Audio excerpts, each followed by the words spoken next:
कोकणातील प्रत्येक अपडेट जाणून घेण्यासाठी आजच माझे कोकणच्या सोशल मीडिया प्लॅटफॉर्मला लाईक, फॉलो आणि सबस्क्राईब करा।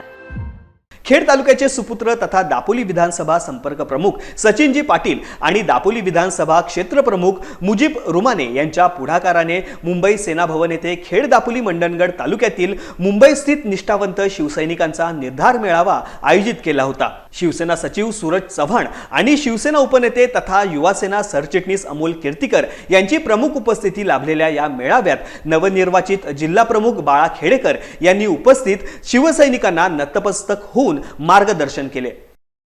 आपल्या पक्षाचे पक्षप्रमुख सन्माननीय उद्धवसाहेब ठाकरे, युवासेना प्रमुख आदित्यसाहेब ठाकरे यांना देखील मी नतमस्तक होतो आणि त्यांच्या कृपा आशीर्वादाने आज मला आपल्या रत्नागिरी जिल्ह्याची उत्तर जिल्हा प्रमुखपदी नियुक्ती केली आणि मला एक काम करण्याची संधी दिली आणि आपल्या सर्वांच्या आशीर्वादाने मला काम करण्याची संधी मिळाली। मी आज या व्यासपीठावरून सामुदायिक म्हणून नतमस्तक होतोय, ते आपण सर्वांनी स्वीकारावं अशी मी आपल्याला सर्वांना विनंती करतो।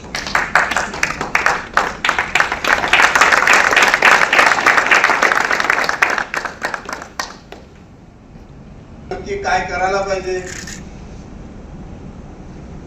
आपल्या गद्दारांबाबतीत देखील खूप काय बोलले, त्याबद्दल मी काय गद्दारांचं नाव काय घेणार नाही। फक्त मी तुम्हाला एवढंच सांगेन की कुणीही घाबरायचं नाही, तुमच्या मागे हा जिल्हा प्रमुख कायम खंबीरपणे असेल। संजय कदमला, योगेश कदमला कुणालाही तुम्ही घाबरण्याची गरज नाही, तुम्ही फक्त आवाज द्या, हा बाळा खेडेकर तुमच्या बरोबर असेल।